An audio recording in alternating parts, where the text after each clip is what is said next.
نو ده به دا دعوت ورکوه قوم ته چې قوم اعبدوا الله د الله عبادت وکړئ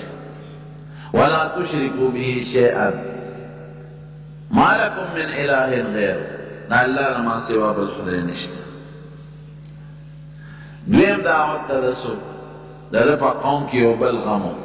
ادا چې په وزن کې او په پیمانه کې به نقصان کړ اغشتل به درانه کول او ورکول به سپک کول.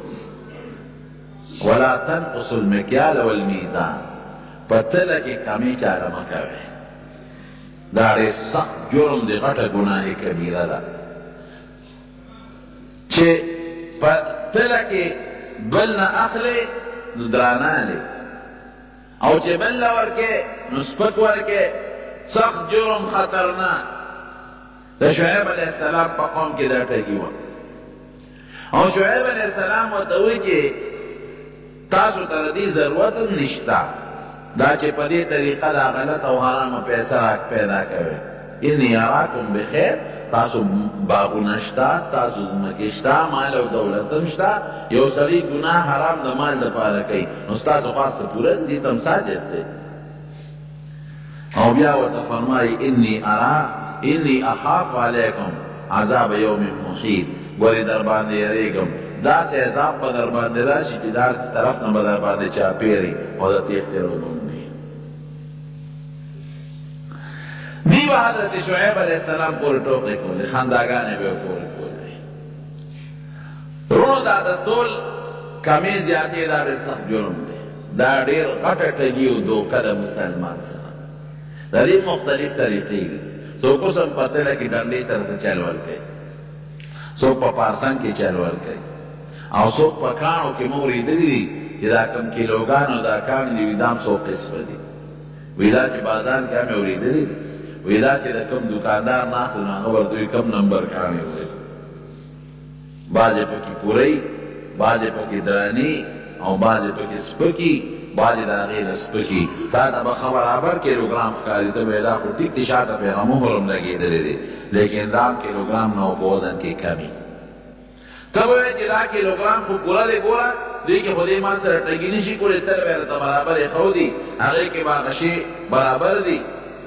لیکن ابدا عام کیلو نه درونې کې در ناخلي درانه به یې رانوتلي دا ډېر سخت جرم دا ډېره لویه ټګي ده او ډېره سخته ګناه ده او پردی مال دې په دوکه وو ګوره د یو سړي نه که دې غلا وکړه نو دا یو کس دې د سبا به یې رضا کړي ګناه ده یا دله خو به بدل ورکړي خلاص به کړي خو چې کوم دکاندار په بازار کې ناست دی روزانه د 100 او د 200 ګاهکانو سره چټاکې دا لوګو کړي څومره لوی بار یې په سر باندې یو یې حرام خوري وکړه او یو یې ټګي او دوکه وکړه ټګي او دوکه ډېره لویه ګناه ده. نبي کریم صلی الله علیه وسلم یو ځل د مدینې منورې په بازار کې روان یو سړي غله خرڅوله حضور پاک پکې لاس ومنډه چې لاس یې ومنډه لاندې لمده وه او د پاسه وچوه ما هذا دا څه شی دی د پاسه وچوه لاندې لمده وی اصابت السماء وی صاحب باران پېژلی پری باران شوی دی. نبی علیہ السلام مبارک ورته فرمایل چې هغه باران والا یې د پاسه ولې نه ښوده باران د بره کېږي که لاندې کېږي باران خو د پاسه کېږي لاندې خو وچي نو باران چې په کوم شی و پکار دا دی چې هغه د بره خلکو ته ښولې چې دا ګورې لامده غنم دی غنم دې لامده کړي خو په تله کې زیات شو. بیا حضور پاک وفرمایل من غشنا فلیس منا چا چې زمونږ مسلمان سره دوکه او ټوټګي وکړه دا زما په لاره نه دی روان زما په طریقه نه دی روان. دوکه خطرناک جرم او ډېره لویه ګناه ده اسانه خبره خو نه ده. پایو کې خلک وباچي دا هم د دوکې یو قسم دی اکثر خلک په دې کې مبتلا دي ولې په پایو کې وباچي یو ګوډی ښځه مې تپوس وکړ مخکنۍ خبره پایو کې مونږ به دې پی نشته ما وې ترورې نن خو دې په دې پد اپی خو دې ډېر زیات نري کړي دي دې پایو کې اوبه ما اچوه ویې ولې اوبه پلیتې دي څه اوبه پلیتې دي اوس د هغې ذهن کې دا وه چې اوبه خو پاکې دي دا چې ټولو پکې اچې ما یې ترورې تا نه خو ما دا پیز اودس ته نه وړم چې اودس پرې کوم او تا پلیتې کړي دي او نه پرې غسل کوم که چېرته دا ما د اودس او د غسل دپاره استعمالولي نو بیا به تا ویلو چې ما پکې پاک شی چولې پلیت مې نه دی چولې دا خو تا اوبه بې قیمته شی دی او د پیو په قیمت دی خرڅې کړی دی مثلا په څلوېښت پنځوس شپېته روپۍ کیلو خرڅېږي اوبه مفتې خرڅېږي مونږ کله لیکلي څه مونږ پکې خپله نه شو چولې پاکې اوبه دي تا ته څه ضرورت دی چې ته پکې اوبه اچوې نو دا ټګي او دوکه اوبه د پیو په قیمت خرڅول دا ګورې ته به نه وایې چې ما دا د هر چا د غلو مختلف قسمونه دي دا پکې یو بند دی چې پیو کې اوبه اچوي د مسلمان سره یې دوکه وکړو په یو طریقه د پیسې ووالي غلا څه ته وایي په یو پټه طریقه د چا جیب والي نو بعضې سوشل او په تهذیب یافته خلک په یو طریقه غلا کوي او بعضې خلک په بله طریقه پردي جیب کې ګوتې منډې او غلا کوي دا د غلا طریقې دا مه وایه چې نه دا خو زما د خپل کور پی دي نه رام د غلا او د ټګۍ یو طریقه ده بچی خدای دې لوی کړي د دې شي ته بیا دا حواس کوي صلی علیه دشمن به ګزاره وکړي دویش نو دا د دوکې قسمونه دي یا بعضې خلک دا دکانداران په دې سوداګانو کې دوکې کوي په قیمه کې مثلا دوکه کوي قیمه کې پړتوس ګټ پړتوس پکې په هغه نن سبا خو هغه مشینۍ پیک ولیکه نو پړتوس پکې اوی پکې ګټ کړي نو اوس دا دې ګناه وکړله پړتوس خو دا شلو دېرشو روپو کیلو شی او قیمه مثلا په 200 روپۍ کیلو ده نو هغه د شلو دېرشو روپو شی دی ورسره په 200 کیلو خرڅ تا خو پړتوس نه اخلي ایران پکې اچوي بلکل دا ټوله دوکه ده او ګناه ده نبی علیہ السلام حدیث ته ګوره من غشنا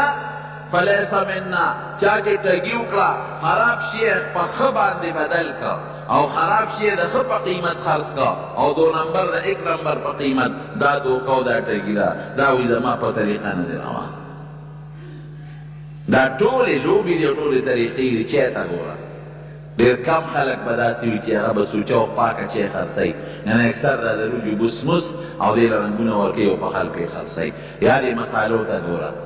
ما یو دلته یو دوکاندار نه مساله اخیسته ما زیره ته یې اخیسته زیره یې سپینه ما یې نه توره زیره راواله خلک مزېداره چې کومه خوشبویي ما ته یې ویې هغه تا باین خرڅ چې راویې اخیسته داسې بل شان زیره غوندې وه زه به پوه شوم چې دا زیره نه ده لکه زیره خو سړی پېژنې تورم پېژندې یو سپینم چې مې وکته خشته خوشبویه وه مې دا ولې ماله نه راکې ما ته یې ویې دا د اسونو د خرو خاشنه دي او ایسنس یې پکې اچولی ایسنس دا یو خوشبویه بوتل یې خرڅېږي دا هر شي خپل خوشبویي وي او پکې اچوه مسلمان باندې د خرو خاشنه خرڅوي او د اسونو خاشنه پې خرڅوي او مخکې ورځو کې په اخبار کې ونه کتل چې سپي خرڅو سپي حلال کړي او سپي خرڅوي په مسلمان باندې سپو غوښې خرڅوي قسم دی یو سړي راته په خپله خبره کوله یو سټور نه مې غوښه راوړی بیا ګورې دې سټور نه غوښه وانه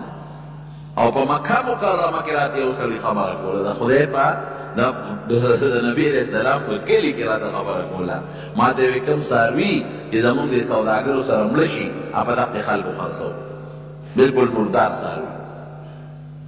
یو سټور یې راته ما یې بیا د ما توبه نو ګوره دا د دوکې مختلف قسمونه دي دا خطرناکه ګناه او زمونږ پاکستانیان په دې سیس کې نمبر 1 کې دي په ټوله دنیا کې نمبر 1 چلی حکومت دې په دې کې نمبر 1 کې چلی پخوا مونږ سعودي ته تلو نو هغې کې به هغه بل شان ټیلیفون به و هغه ریال به یې ورغورځو اوږد ریال به هغه به یې ورغورځو یو به یې ورغورځو بیا به یې بل ورغورځو نو چې تر څو به دې ریال ورغورځو نو خبرې به دې کولې او چې کله به هغه ریال بند شو نو بیا په ټیلیفون کې خبرې بندې شو دا خپل مخصوص طریقه کار ما ته یو سړي خبره کوله ما ته یره یو مسلې تپوس ته نه کوم وایي دا وایي مونږ خو ټیپر مولیو کې زیاتې ظلم نه کوو وایي دا خبرې کوي یو چا نه زده کړی دی هلکه سیم چا نه زده کړی دی وایي یو ریال کې م د اوسپنې تار اچولی د سیمو نرۍ تار م اچولی په ریال کې وایي هغه ورغورځو لاندې وایي به پاسه بې بل ورغورځو بل هم نیولي چې دا لاندې لاړ نه شي هغې خپل ماهرات دي وی بلا پی ورغردو خبری کیگی چه خڑی پا گھنٹو خبرو پا غراکا گوابارا پی ٹوٹ یارون واپس رو گورا دا دماغ شیطان انسانی او جنی شیطان چیوزے شی نو دا دوارا چیوزے شی دا غینا یو سبی آتا خبر کولا مخکرے خبر ما دے پروس کے آنتا کی سپلے پالش کئی پا مشین باندی نو او ډاکټر شوی دی هغه د ډیګري اخیستل نو هلته کې دا سپلی پکې ورکړي نو هغه به دله پالش کړي نو بیا چې هغه راغورځوي نو بله به ورکړي نه بله ونیسي نه راغورځوي نو د هغې خپله روپۍ د هغه په مشین کې ورکړي چې یې ورکړي نه دوی به سپلی ته راغورځوي روپۍ راغورځوي دوی به درنه نیسي لکه سړی خو بې سپلی نه ګرځي که وایي مونږ دا چل کړی پاکستانیانو یو سپلی دلته پالش کړو هغه راغورځوي که وایي بل بل مشین کې پالش کړو بل مشین ته خو هغه روپۍ ده هغې غورځوي دې کې چې روسیې راغی او پکې سپلی ورکړه روپۍ دې ونیوه بل ته چې ورغی د هغه نه هم روپۍ هلکه دا خو مشین خراب دی دا خو دویمه نیسي او دا خو یې زما نه روپۍ سپلی ونیوله اوس مشین ته خو اوس خبرې نه شي کولی که چې روپۍ راباندې پاکستاني پالش کړی شیخ دا د ټګۍ او د دوکې طریقې دا به تو مسلمان سره ټګي مو کې دوکه به مو کې لوی رب سره څه کې الله درنه خبردار دی نو صحیح تجارت کوا نبی کریم صلی اللہ علیہ وسلم فرمائی التاجر الصدوق الامین کم سره چې تاجر سوداگر دی رښتیاوي او امانتګر دی خیانت او دوکه نه کوي دی به کم دی مرتبې ته تجارت دونه بهترین شی التاجر الصدوق چې رښتیاوي دروغ نو عیب ښیي دې کې دا عیب دا غنم لامده دي او دا مساله دا نمبر دا چې دا نمبر باقاعده دا خپل عیب وښیي چې دې کې صاحب دا عیب دی او رشتیا مو یو ټګیم ډکئ مع النبیین والشهداء والصدیقین دی به د قیامت پر ورځ د پیغمبرانو سره وي او د شهداو سره به صف کې ولاړ او د صدیقین د حضرت ابوبکر مرتبې والا خلک هغې سره صف کې به ولاړ دا څومره لوی اجر او څومره لوی ثواب دی نو د شعیب علیه السلام قوم به دا چل کو ولا تنقصوا المکیال والمیزان په تله او په پیمانه کې زیاتې کمې مه کوئ د دې ګیس متعلق ابل ما ته اوسنی خبره کوم دې ګاډي کې خلک دا ګیس چې هلکه مې پلا تاسو ډیسکاونټ نه ورکوي او پلان کې ویل ولا پمپ والا خو ډیسکاونټ ورکوي ما ته وی هغه په پیمانه کې لو بیسته وی ته مونږ نه واچو به ډیسکاونټ او دا غي نه واچو پته برته اوس پاره کې پیمانه کې فرق راځي دا ولې مسلمان دوکه کوي د مسلمان سره دا د پیسو لپاره دا مونږ د جمع یو ملګری د جمعې مانځل راځي مستقل تقریبا هر جمعې مانځل راځي او کاروباري ملګری هغه مال راغی ما ته کېناست ما ته ویل دا یو غلطي رانه کېږي او که دا غلطي ونه کوم نو 5 روپۍ ګټم او که دا غلطي کوم نو 50 روپۍ ګټم ما یې ګناه به نه کې دوکه به نه کې چا له ګټې بچو له ګټې نو آخرت قبر کې به وال او ټکول ته خورې او مزې به بچي کوي یاره جي او دونه پریشانه چې په دویمه جمعه به ما راغی ډېر زیات پریشان نن مې بچي په هسپتال کې دي او نن دا باندې پلانکي په پلانکي پلاټ قبضه وکړو جون مې وي د پریشانۍ د میدان شی ته پرېږدي یا ما ته په خپلې وړلې شم ټینګولې دا شی ته پرېږده ته ګوره چې برابرېږي که نه برابرېږي الحمدلله دا درېیم څلورم کال یې پرله پسې تقریبا راځي هغه شی پرېږدي اوس دونه خوشحال او سکون ما د مولوي صاحب د هغې نه مې زیاته سودا خرڅېږي هغې ګټې نه مې زیاته ګټه ده ګټه مې هغې نه زیاته ده سودا مې هغې نه زیاته خرڅېږي بچي مې مطمئن زه مطمئن جور خوشحاله الحمدلله خپل په تهجد کوم نه ټینګول ګران دي چې زه دې نه ټینګ کړ حرامو ته نو برکت دا رزق دا ان من شیء الا عندنا خزائنه وما ننزله الا بقدر معلوم خدای په اندازه رزق درته نازلوي نو که ته په حرامه طلب کې عمر قدر کوي او که په حلاله طلب کې عمر قدر کوي مقدار عمره دی د هغې نه زیاتولی کمولی نه شي خو ستا ته ګوري چې دا سوړه دی نیر ته دی ګنده نه وراخوباسي او که د پاک نه ورته وراخوباسي که د پاک نه ورته وراخوباسي هغې نه به دله راځي او که د ګنده نه ورته وراخوباسي هغې نه به شی به حق کوي خو لیکن دا زمونږ د شیطان دوکه نو حضرت شعیب علیه السلام قوم به دا چل کو او دوی دا به نه کې ده به مونځ ډېر زیات کو شعیب علیه السلام او خدای ته به ژړل الصلاتک تأمرک ان نترک ما یفعل آباؤنا وستا مونږ ته دا چل ښیي دا ډېر مونځونه چې کې د پلار نیکه طریقه هم ده دا پرېږدو دا زموږ مانځه پورې به ټوکې ټکالې به پورې کولې او ان نفعل فی اموالنا ما نشاء چې څه غواړو هغه باندې پرېږده د پلار نیکه طریقه او رواج رامدار ته مونږ دا چل ښیي اوس هم چې کوم سړي نه غلطي وشي ګیرې پرېښي خلک وایي هله وایه دا لا شیخ دی دا ورته دا ګیره را چل ښیي هلکه دا لا پټکي په سر دی دا پټکي ته دا چل ښیي د نیکۍ پیغور به نه ورکوې د ګناه پیغور ورکړه د نیکۍ پیغور به چاته نه ورکوې دا ډېر سخت به جرم دی او سړی په سایکل روان و بلې تیو لګې او یو وي ته لا شیخ یې او د دې په سایکل ووالم الکه زما بریکونه خو په ګیره کې نه دي چې ته باید د شیخ والي پیغور راکړې او په لاس کې بریک لګېدلی هغه معمولي څو قدمه لکه ته لا شیخ یې نو د شیخ څه چل کوي شیخ سره خو عقل زیاتېږي نه شیخ یې سره عقل نو هماغه عقل دی که ګیره سره یو هماغه عقل دی او که ګیره پرېښود هماغه عقل دی نو ولې د ګناه کار کې نو دا سړه طریقه ده وي تا ته دا چل دا مونځ ښایي حضرت شعیب علیه السلام به مونځ ډېر کو او خدای ته به یې ډېر زیات ژړل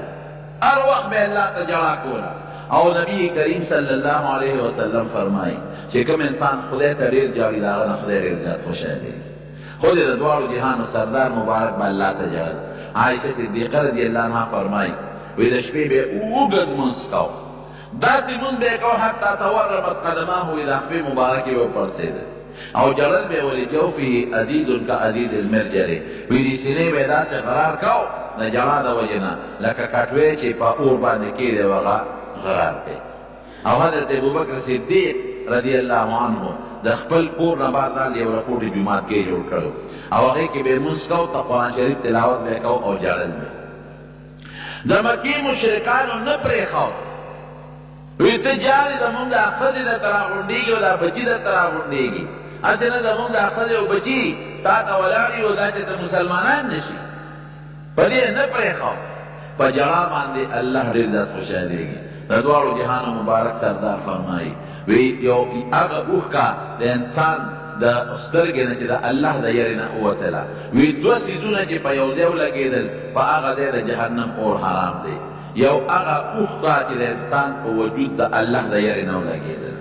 په کوم ځای چې د الله د یارې اوښکه پرېوته د جهنم اور پې حرام او بل هغه دوړه چې د الله په لار کې در باندې پرېوته دغه دوړه چې په کوم ځای پرېوته او دا اوښکه په کوم ځای پرېوته دغه ځای نه به جهنم کې نه سوځي جهنم اور پې حرام نو د به ډېر زیاته ژړا کوله رب العالمین ته سترګې ړندې شوې د ډېرې ژړا د وجې نه لکه څنګه چې د حضرت یوسف علیه السلام د پلار سترګې د یوسف علیه السلام د غم د ژړا د وجې نه ړندې شوې د ده هم ړندې شوې نو ګوره الله ورسره څه احسان وکړ سترګې ړندې شوې نو خدای پاک وله حضرت موسی علیه السلام خدمت ته راوسته الله خو بادشاه دی یو ځل ته الله تپوس کوي الله ته هر څه معلوم دی خو دا بعضې خبرې ښکاره کوي د مخلوق ته وی شعیب علیه السلام ته وی ته چې دا دومره ژاړې وی دا د جنت شوق د جنت پسې ژاړې او که د دوزخ نه یېرېږې ژاړې دا ولې ژاړې الله ته پته ده خو الله ښکاره کول کوي وی نه نه مې د جنت شوق پسې ژړا شته او نه مې د دوزخ د یرې نه ژړا شته وی ژړا مې الله ستا په دیدار او ملاقات پسې ده چې د خپل رب سره به زما ملاقات او دیدار کله کېږي هغې پسې ژاړو نه مې د جنت خپل کار به کې میلاو شوم او که میلاو نه شوم او د دوزخ نه هم پروا نه ساتم خو چې ستاسو فیصله د پروردګار هغې کې دې سم نشم کولی ستا دیدار او ستا په کتو پسې ژړا راځي چې کله به زما ستا ملاقات راځي رب العالمین ورته وایي ښه زما دیدار درته مبارک شه تا ته به زما دیدار به درته خامخا کېږي مبارک شه په سترګو باندې ړوند نابینا حضرت موسی علیه السلام دلته د سړی مړ شو په د فرعونیانو په قوم کې سړي له سوپ ورکاو ادب یې ورکاو هغه لاړ مړ شو او د هغې نه د بادشاه دربار خبر شو نو د هغه ځای نه راوتښتېد مدین ته راغی فلما ورد مدین چې راغلل مدین ته راورسېده نو هلته یو کوي ته راورسېد ډېر زیات انتهایي ستړی او په منډه منډه راځي کوي ته چې څنګه راورسېد نو کوي باندې خلکو خپل څاروي سې رابولي ګړه چیرې سې رابولې او هغه کویان اوس هم تاسو تاریخ کې وګورئ نو ډېر ژور ژور کویان دي یو خو زمونږ د وطن کویان دي هغه ژور کویان او په پنځه شپږو کسانو باندې هغه بورقه راوباسي ذموار کو الله هم پې شاهد کو لس کاله علما لیکي چې لس کاله موسی علیه السلام د حضرت شعیب علیه السلام خدمت وکړو ګوره د خدای د ژړا د وجې نه سترګې ړندې شوې نو الله وله حضرت موسی علیه السلام غوندې جلیل القدر پیغمبر دې رسته جوړېږي او یو تکړه نوجوان او امانتګر او پاک راسباز دا وله خدای پاک خدمت له راوست لس کاله پس حضرت شعیب علیه السلام ورته یوه لور په نکاح کړه او علما وایي هغه لور یې په نکاح کړه چا چې د شعیب علیه السلام ته مشوره ورکړې وه هغه یې ور په نکاح کړه او لس کاله پسې رخصت کړ وی د د خپل مور او ضرور ملاقات وکړ او د لسو کالو کې به د فرعون نه زموږ خبره یې رمی حضرت شعیب علیه السلام ول یو کونټی ورکړه په تحفه کې او ګډې چیرې ولا ورکړې او دغه وخت کې خدای پاک د سترګې بیا جوړې کړې وې تاریخ لیکي چې خدای پاک یې روڼوالی ختم که الله جوړ کړ په سترګو باندې وی داسې وکتل یو کونټی روانه او دا ګډې چیرې دومره ځان سره واله زه بیبي دې ځان سره په مخه کړه دی چې ورغ کونټی راواغېستله ویله ویل دا کېره دا بله راوړه چې هغه کېښوله بلې راواغېستله بیا مخته راوړه ویل ورته دا کېده بله راواله چې بیا ورغې بلې له ګوتې یوړې بیا ور هماغه ګوتو له راځي چې بار یې راوویسته وی زه خو بله عالم ګوتو له مې دا راځي وی ښځه مبارک دې شه دا هغه کونټی وه چې نسبن د ابراهیم علیه السلام نه دته پاتې وه او دا حضرت آدم علیه السلام لس څیزونه ځان سره د جنت نه راوړي یو پکې دا کونټی وه چې بیا د موسی علیه السلام دپاره د لویې معجزې ذریعه وګرځېده نو ګوره خدای پاک څومره لویه مرتبه ورکړه د یو پیغمبر مسیر ابراهیم علیه السلام او بل پیغمبر یې زوم شو حضرت موسی علیه السلام او د هغه نه خدای پاک څومره لوی کار واخیسته قوم ته به دقه نصیحتونه کول ولا تنقصوا الميزان والمكيال پتل او په پیمانه کې کمی زیاتې مه کوئ انی اراکم بخیر زه خو تاسو وینم مال دولت هم ډېر دی دې ته هم ضرورت څه دی بل ځای کې راځي ولا تفسدوا فی الارض په ځمکه کې فساد مه کوئ دي بغلاګانې ډاکې کولې حضرت شعیب علیه السلام د نبی کریم صلی الله علیه وسلم خطیب الانبیاء ویلی وی په پیغمبرانو کې دله بهترین تقریر چل خدای پاک ورسته دی حضور پاک چې کله معراج ته په بیت المقدس کې ټول پیغمبران یو لک سلیری زره ورپسې دوه رکعاته لمونځ کړی نو یوازې لمونځ نو هغې کې د پیغمبرانو تقریرونه کړي حضرت آدم علیه السلام تقریر وکړ حضرت نوح علیه السلام تقریر وکړ حضرت موسی علیه السلام تقریر کړی دی او دارنګې حضرت ایوب علیه السلام دی جلیل القدر پیغمبران به یو پاسېدل او جبریل علیه السلام د سټیج ناظم و سیکرټري هغه به رابلل نو حضرت شعیب علیه السلام هم پکې تقریر کړی نو د پیغمبر علیه السلام او بیا آخره کې نبی کریم صلی الله علیه وسلم هم تقریر کړی د هغې نه پس مجمع خوره شوې ده او نبي علیه السلام بر اسمانونو ته تللی نو نبی علیه السلام په ټولو پیغمبرانو کې د حضرت شعیب علیه السلام د تقریر صفت کوي وی خطیب الانبیاء په پیغمبرانو کې داسې خشته تقریر او خشته ښکلې خوږې خبرې چې د انسان زړه ځان ته رامایل کوي د شعیب علیه السلام نه بل مې نه دي لیدلی خلک به د باره راتلل زه به ورته د دین دعوت ورکوم نو دې قوم یې څه چل شروع وکړه دوی به په لارو کې د مسافر لوټول ډاکې به یې غورځول او غلاګانې به یې کولې دې کې به دا مقصد و چې دا لاره کې بدبني راولو چې څوک اډو ته راځي نه خلق به وایي چې وروره ډاکوان دي په لاره او د خلکو نه سامان اخلي او خلک لوټ کوي نه به راځي ولا څوک دا حربې به استعمال او حضرت شعیب علیه السلام پورې به یې ټوکې کولې ولولا قومک لرجمناک وایي که ستا دا قوم نه وي که نه نو موږ به ته سنګسار کړی وي پرېښی به هم نه وي په نصیحت کار ونه شو هر قوم ته خدای پاک یو موقع ورکوي هر ملت ته خدای یو موقع ورکوي خو که هغه لږې لږې دیکې یې ورکړې خو الله خلک ټول مسلمانان کړل نو که د الله تعالی د هغه مهلت ته دی فایده واخیسته خو ډېره ښه ده او که د هغې نه مهلت ته فایده وانخیستله نو بیا خدای پاک داسې هلاکت او سزا پرې راولي چې د هغې مثال هم ګورې په مخ د ځمکه بیاني شعیب علیه السلام ورته وایي چې ګوره سم شي انی اخاف علیکم عذاب یوم محیط در باندې د هغې عذاب نه یریږم که ادر باندې راغی او ادر نه چاپېره شو نو بیا کوئی تقدیرې ته نه شي شعیب علیه السلام ته رب العالمین حکم وکړ ویې دې وطن نه هجرت کول دي د عذاب ځان ته وباسه هغه ته ووته چې کله ته دې قوم ورپورې ټوکې کولې خندلې ورپسې دې ته لاړ ووته هغه قوم او په دې قوم باندې خدای پاک یو ګرم عذاب راوست حالانکه دا علاقه ګورې یخه ده ما اورېدلې داسې دي لیدلې مې نه ده خو اورېدلې مې چې اوس هم هلته کې درې درې فوټه واوره پرته وي علاقه یخه علاقه ده الله تعالی پې عذاب راوست گرم هوا په شکل کې دي ځان له ځمکې تیخانې جوړې کړې وې، هغې ته کوز شو یخه هغه ګرم هوا ورپسې هلته هم ننوته، نو دوی بار راووتل. چې بار راووتل نو الله یخه هوا راوست، دوی خوشحاله شو چې لکه خیري ګرمي ختمه شوه. او دا خو موسمي تغیرات تبدلات وي او موسم را باندې یخ شو. دې کې یو وریځ پرې راغله، داسې وریځ راغله چې هغه ډېره ښکلې یخه وه او دوی ته رانږدې شوه او دا ټول ورپسې راووتل، دا خپلو سمڅو نه دغه وریځې لاندې شو. نو درې عذابه پې پر ورپسې راغلل. لاول پې زلزله راغله، ځمکه وډرېدله. تاسو ولیدل مخکې کالونو کې 2-3 کاله مخکې چې مانسېرې علاقه باندې کومه زلزله راغله؟ ما اوریدلی د خلکو لیدلې مې نه دي، وی غټ غټ بلډینګونه اوږو شپږ چته دا داسې زمینبوز ځمکه کې ننوتل چې وی د هغې اړو نام و نشان هم نه دی معلوم، او داسې لوی لوی شقونه او کندې په ځمکه کې جوړې شوې،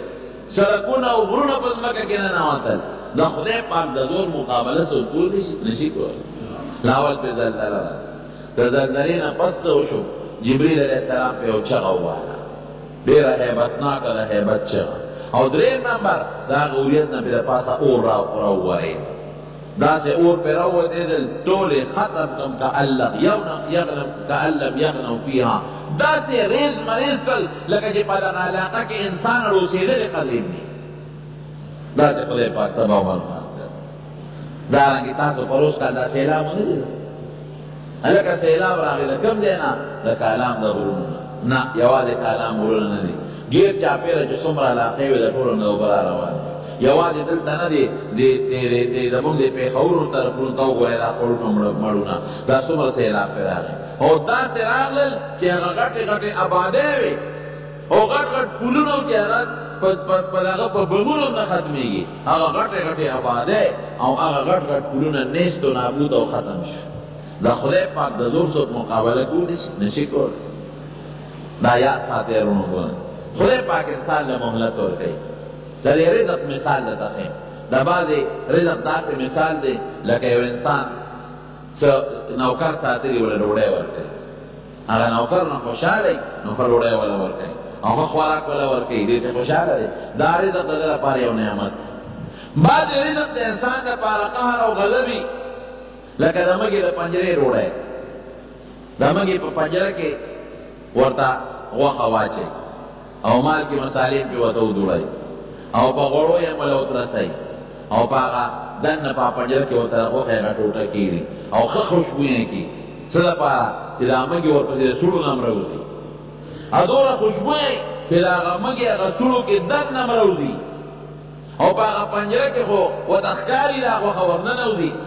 او څونه به ورته د مږه خوشحاله چې داسې نعمت مې موندې دی چې د دې نه اعلی نعمت بل نه، دومره خوشبویه دی او څونه اعلی دی او د څوک شته هم نه راته پروت دی، دا لګی هغه غوښه خوري خوري خوري خوري، دا نعمت دی. لیکن کم ماشومانو چې پنجرې ایښودې د کوټه کې ورسره لاس کېږي، هغې پارځوئ، هغې وي ځکه خیرې ګیره شوي. او ماشوم بل ته وایي شروع پې نه کوو، صبر وکړه که نه خلاصې مري، یو 2-3 ډوډۍ خو وخوري که نه، څه به بیا ارمان کوي، پرېږده چې لږه غوښه وخوري. مګر غریبه په دې سوچ کې ده چې ما نعمت مونتی دی. او بعض چې کوم ماشومان ډنډو په لاس ولاړ دي، هغې ودرېږه پته به درته ولګي، لږ درته صبر کوو. هغه نوړی یا نیمه خوړلې او یا نیمه نه خوړلې چې ماشومان پې کې راکېږي، څوک یې اوبو کې منډي او څوک ورته کوټه کې ونیسي. دقه رنګې دا بعضې ګنده مال مونږ ته د مږې د هغه خوراک په شان خشته ښکاري. مونږ وایو دا خو د خدای لوی نعمت دی. هلته فرشتې څه وایي؟ هغې وایي صبر وکړئ او څو ورځې درته ګورو، لږو دې په جبه مه ووهئ، په دا نیمه کې به پاتې، ډنډې ورسره وي. 2 ورځې پس مرئ، میاشت پس به درنه ساه خېږي، کال پس به درنه ساه خېږي. بېوقوفه دا خوراک د نعمت نه دی، د مږې د پنجرې غوښه ده. او بعض انسان له داسې خدای نعمت ورکوي لکه یو سړی چې خپل نوکر نه خوشحاله ډوډۍ ورکوي. د مارونو د دنیا په مال غابره کېږي. عادیان وګورئ، سمودیان وګورئ، د نوح علیه السلام قوم وګورئ، او دارنګې د موسی علیه السلام د فرعون قوم وګورئ. د دې نه غټ خلک درانه خلک نور تېر شوي، د عادیانو په شانتې خلک. الله اکبر، غټو غټو تنو والا، او غرونو کې به یې دننه سرنګونه ایستل او په غرونو کې دننه آبادۍ به یې کولې. لیکن چې کله د خدای عذاب پرې راغی داسې شو کأنهم اعجاز نخل منقعر، لکه د کجوره باندې کجورو په باغ باندې چې هوا راشي زور او طوفان او دا تنې دقسې لوړې پرتې وي، دقسې تباه و برباد شو. دارنګې د شعیب علیه السلام پیغمبر پورې به ټوکې کولې، یو نیکانو خلکو پورې ټوکې به نه کوي، علما پورې ټوکې به نه کوي، څوک د دین دعوت درکوي او نیکي درته ښي ټوکې ملنډې به نه کوي. اوس دا مونږ ته دا چل ښیي، هلکه د مړه ته یو زبر پکې ښیي که نه، مونږ سره زبرګان جوړی چې څوک مونځ کوي دی راته ملا شو، او که څوک چاته لږ غوندې دعوت ورکوي چې دا ګناه مه کوه خامخا ته هم لارې زبر کړي.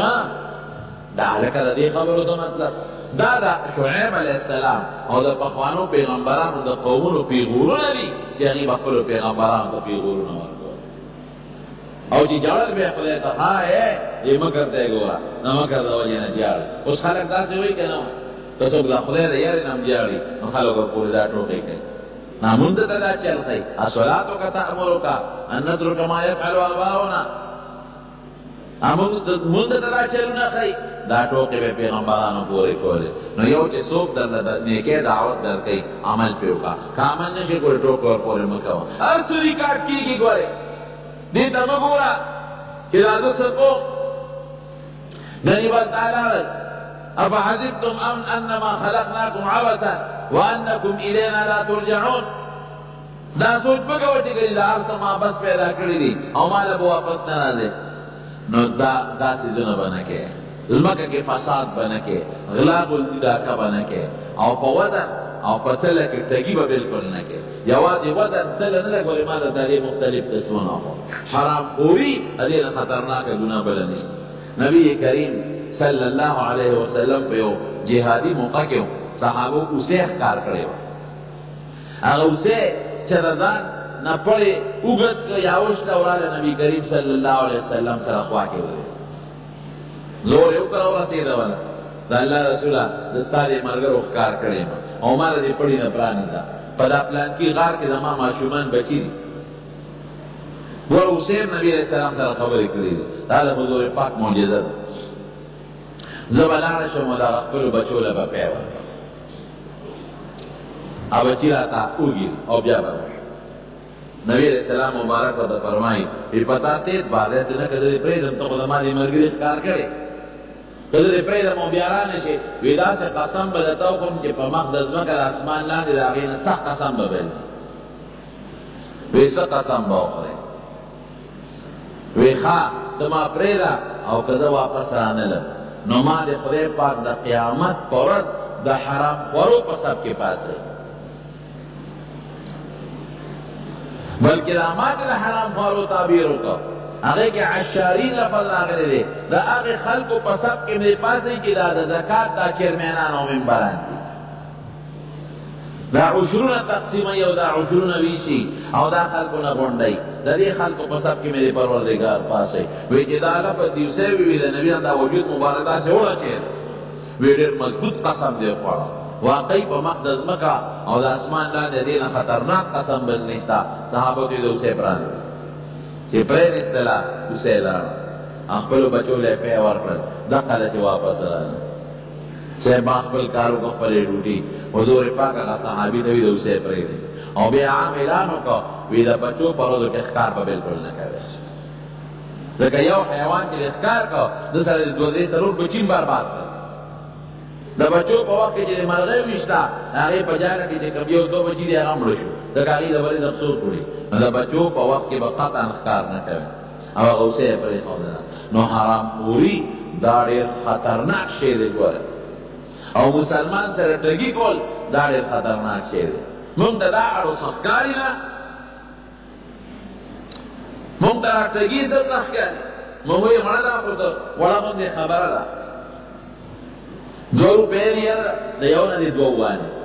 او د بل نه دي 2 وانې او د بل نه دي 3 وانې او د بل نه دي 4 وانې، دا به کوم دی دا پیټې په شا ګرځی، د قیامت لویه ورځ یې نه که نه او دا چا له ګټې؟ د دې زمانې بچو له او به کېږي مه دا کجره نه ده که په تاسو ځواني بوډاوالی رانوان د دې زمانې بچي،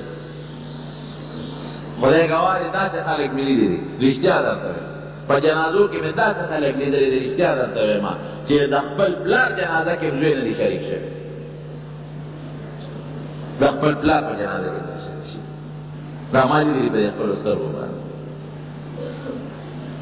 داسې خلک مې هم لیدلي په دعا کې په جنازه کې تاسو هم ورته کتلي وي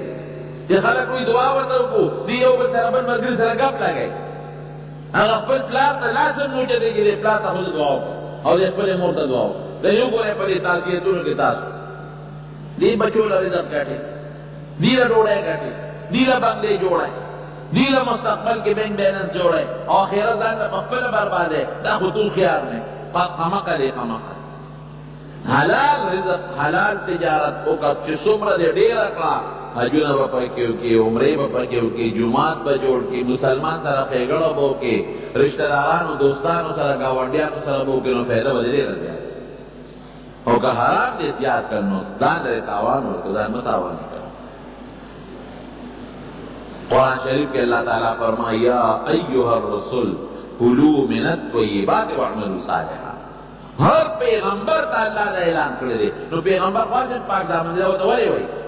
یا ایها الرسل اے پیغمبرانو کلوا من الطیبات ورې پاک رزق وخورئ واعملوا صالحا او نیک عمل وکړئ اول نمبر حکم د پاک رزق او دویم نمبر رزق دویم نمبر اعلان دا نیک عمل نبی کریم صلی اللہ علیہ وسلم فرمائی ویڈیر کرتی او سڑی ہوئی اشعث ببر سر بیوی اغبر دوڑی بپی الوتی او رفع یدیه الاللہ اللہ کا بلازون پرتکڑی او چغی بو یا رب یا طلب پیغمبر هم الفاظ دی یا رب یا رب یا رب یا رب اے ربا اے ربا اے ربا انا یستجد دعا مسیم قبلی نہ قبلی کی دعا ولی ملبسه حرام لباس حرام ماکلو ډوډۍ حرام مشعوبه حرامې چې کوم ځای اسمبلي هغه ځای د حرام انا یستجاب کوم ځای نه بله دا دعا قبول نه قبلېږي سر ببر جامې شتېدلې او یا رب یا رب یا رب دعا به نه قبلېږي تمارو دا عادتونه او حضرت شعیب علیه السلام بالخصوص د هغه قوم کې دا یو عادت نو د ټګې او د دوکې نه به ځان ساتئ او د ټګې او د دوکې مختلف قسمونه دي یوازې د دکاندار ټګي او دوکه نه ده دا زمیندار هم کوي ګورې ټګي دوکه خو پکې ګیما الوګان چې بازار ته وړي لاندې پکې سا جوړي او بلې سا جوړي لاندې واړي او بلې پې غټه جوړي ولې خلک دوکه کوي دا خو ګناه ده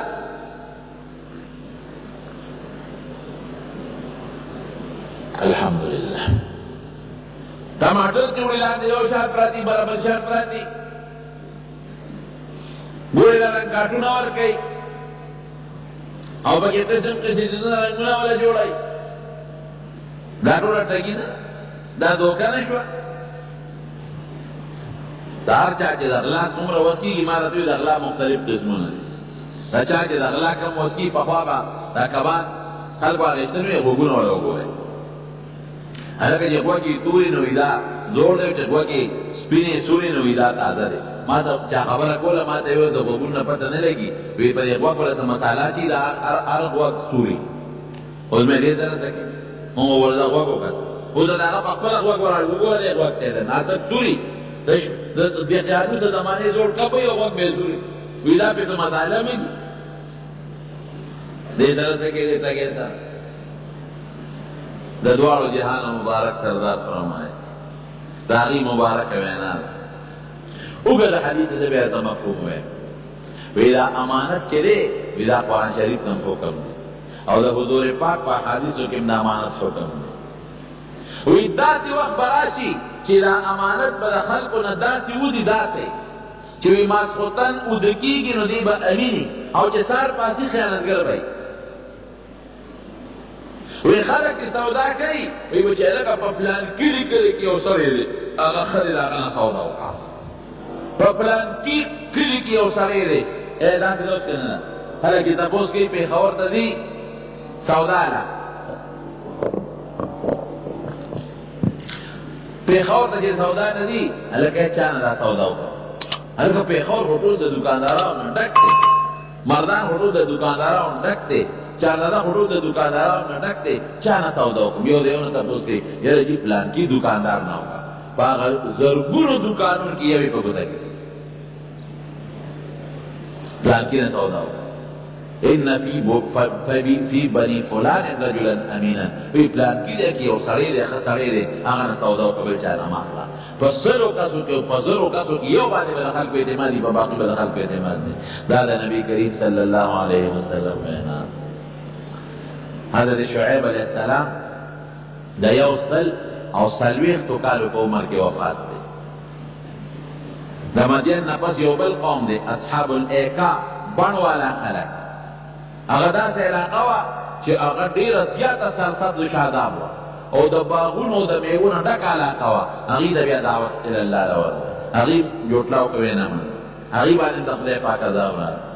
بیا دې راغلي د مکې مکرمې ته او په مکه مکرمه کې د یو سل څلوېښتو کالو یعنې د اوو شلو کالو په عمر کې وفات شوی نو دا مې د هغه د هغه دعوت په سلسله کې یو څو خبرې درته عرض کول رب العالمین دی مونږ له د حلالو فراخه رزق راکړي خدای پاک د حرامو د رزق نه وساتي او الله دې د ټګۍ او د دوکې د رزق نه وساتي او الله دې د دواړو جهانو خیرونو برکتونه نصیب کړي د خپل وطن او د ملک ته دعا کوي زموږ د عمل او د وطن دا په مختلفو طریقو باندې دا ظالمان کافران راځي او د ګیرولو کوشش کوي او زموږ د حکمران طبقې خفه کېږي مه د هغې څه کیسې پیسې مو سره شریکې دي که یو ډرامه جوړه کړي او کله بله ډرامه جوړه کړي الله زموږ د دې وطن او د دې ملک حفاظت وکړي او زموږ د جوماتونو زموږ د قرآن او زموږ د دین حفاظت وکړي